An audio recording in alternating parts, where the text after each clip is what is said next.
Hi hello नमस्ते. मी सावित्रा खडाखडे या चॅनलमध्ये तुम्हा सर्वांचं खूप खूप मनापासून स्वागत करते. आय होप की तुम्ही सर्वजण मस्त आणि मजेत असाल. तर चला तर मग आजच्याच दिवसाला छान अशी व्हिडिओला सुरुवात केलेली आहे. तर मी माहेरी आलेला आहे. तर ताईकडे आलेले आहे, कारण माहेर आणि ताईचं घर जवळच आहे बरं का. तर काल मी आलेले आहे. तर चला तुम्हाला आज ताईच्या घरचं जे काही रुटीन आहे ताईचं वगैरे, तर इथे आलेलं मी तुमच्याशी शेअर करणार आहे. तर त्यासाठी व्हिडिओ कंटिन्यू करा आणि चॅनलवरती नवीन असाल तर प्लीज चॅनलला जाऊन सबस्क्राईब करा आणि व्हिडिओ आवडला तर एक लाईक करा आणि जास्तीत जास्त लोकांपर्यंत शेअर करा आणि सबस्क्राईब करायला अजिबात विसरू नका. तर चला तर मग छान अशा व्हिडिओला सुरुवात करूया. तर आत्ता सकाळच्या 8 वाजलेल्या आहेत आणि मी ताईच्या घरी आलेले आहे. थोडासा उशीर झाला उठायला आणि उठल्यानंतर मी आजी आंघोळ वगैरे झाली आणि छान अशी साडी पण वेअर केलेली आहे. तर इथे ताईच्या मुलांना खायचा होता माझ्या हातचा उपमा. तर म्हटलं आता चला पटकन मी इथे उपमा बनवायला घेतलेला आहे. कारण मी बनवलेला उपमा खूप म्हणजे खूप जणांना आवडतो बरं का.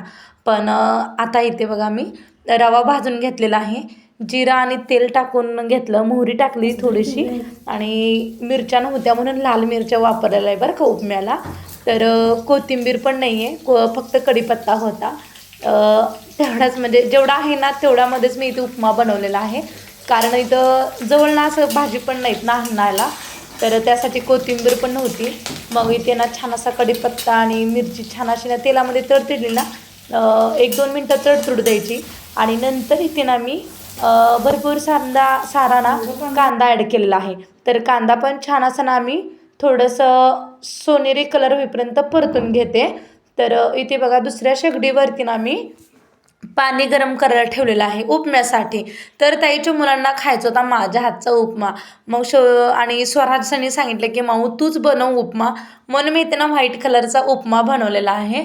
तर इथे मी शेंगदाणे ॲड केलेले आहेत. तर भाजलेले शेंगदाणे होते म्हणून वरचं टारफल काढून मी शेंगदाणा वापरलेलं आहे. पण शक्यतो छोटे घुंगरू शेंगदाणे वापरले खूप छान लागतात बरं का टेस्ट आपल्या उपम्यामध्ये.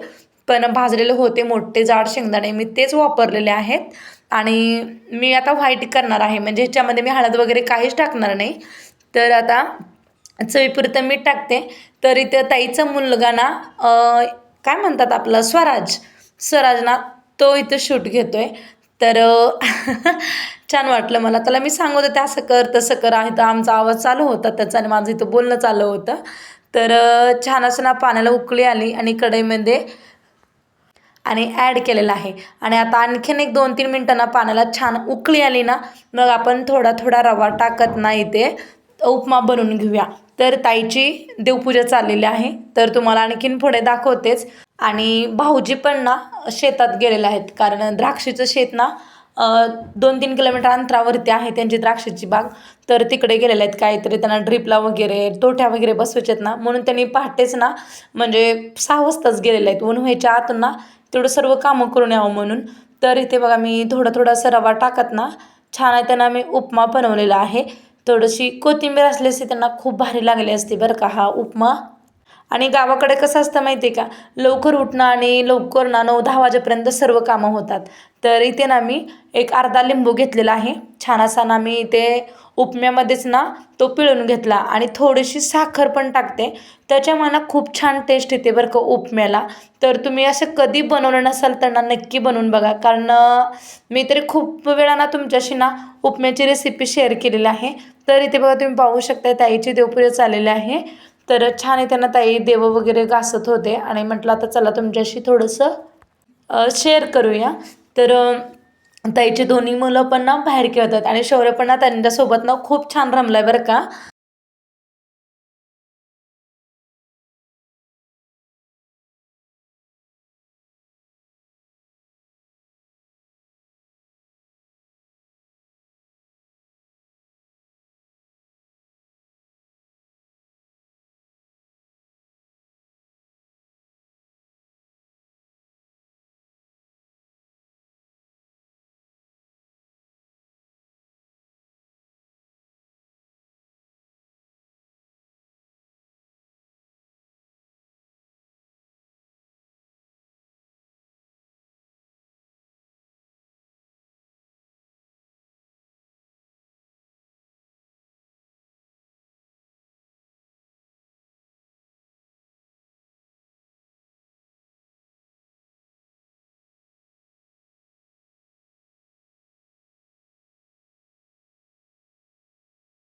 आणि ते ना ताईची देवपूजा झाली आणि मी छान असा ना उपमा वगैरे बनवला होता.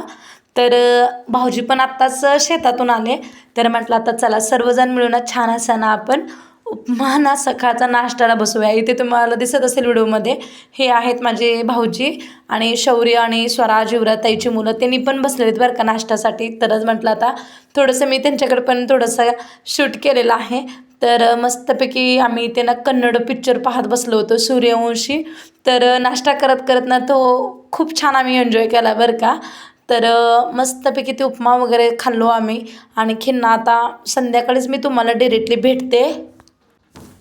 तर इथे ना दिवसभराचं मला काही शूट करताच आलं नाही, कारण ताई कपडे वगैरे धुवायला गेली तिकडं, म्हणजे थोडंसं लांब होतं, मी काही गेले नव्हते. तर भाऊजीने बघा चिकन आणलेलं आहे 1 किलो. तर आहोंसाठी आणलेलं आहे. तर मी तरी खात नाही म्हटलं आता. तर इथे बघा ताईने चिकन बनवायला घेतलेलं आहे. तर त्याला स्वच्छ अशा पाण्याने वॉश केलेलं आहे ताईने. पण इथे ना कोथिंबीर वगैरे ताईने खलबत्तात कुटून वगैरे घेतला आणि 2-3 पाण्याने स्वच्छ असं ना हे चिकन धुवून घेतलेलं आहे. तर त्याची तयारी ताईने खोबरं वगैरे वाटण करून ठेवलेलं होतं. खोबरं वगैरे ना वाटण केलेलं आहे ताईने खलबत्त्यामध्ये.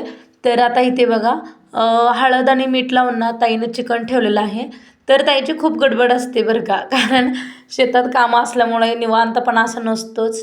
तर मी इथं शूट घेत होते, तर ताई नकोच म्हणत होती. म्हटलं आता राहू दे, थोडा तरी घेते बाई शूट म्हटलं ताईला. मग इथं थोडं कसा बस तरी मी ते शूट घेतलं आहे बरं का ताईनं. तर इथे ताईने 2-3 माप मी तेल टाकलेलं आहे. तर त्याच्यामध्ये लसूण वगैरे टाकलं ताईनं आणि छान त्याला मीठ आणि हळद छान चिकनला चोळून वगैरे घेतलं. आणि इथे बघा तुम्ही पाहू शकताय, जास्त काही मसाला वापरत नाही बरं का ताई. जेवढा आहे ना तेवढ्या साहित्यामध्ये ना ताई चिकन बनवते. चिकनची आमटी म्हणू शकताय, काय सुक्कं वगैरे काय बनवायला घेतलं नाही कारण उशीर झालता. तर इथे बघा तुम्ही पाहू शकताय, आता ना हे चिकन ना तेलामध्ये ॲड केलं, म्हणजे पातेल्यात टाकलेलं आहे. तर ते आधीच ना आता तेलामध्ये ना मिठाच्या पाण्याचं ना मीठ म्हणजे पाणी सुटते बरं का चिकनला. तर वरती एक थाळी झाकली ताईने. वर आता बघा त्याच्यामध्येच ना त्या थाळीमध्येच 1 ग्लास पाणी वतते ताईनं. बघा इथं मस्तपैकी आता चिकन शिजतंय. तर जास्तीचं काही मला शूट करू दिलं नाही ताईने. डिरेक्टली मी भाजी वगैरे बनवलं ताईनं. तो व्हिडिओ माझ्याकडून चुकून म्हणजे डिलीट झालेला आहे. तरी त्या आम्ही सर्वजण जेवायला वगैरे बसलो. तर भाऊजी, आहो आणि ताई आणि मी पण जेवायला बसले. तर तुम्हाला आजचा माझा व्हिडिओ कसा वाटला नक्कीच कमेंट बॉक्समध्ये सांगा. आणि व्हिडिओ आवडल्यास लाईक, शेअर, सबस्क्राईब. बाय.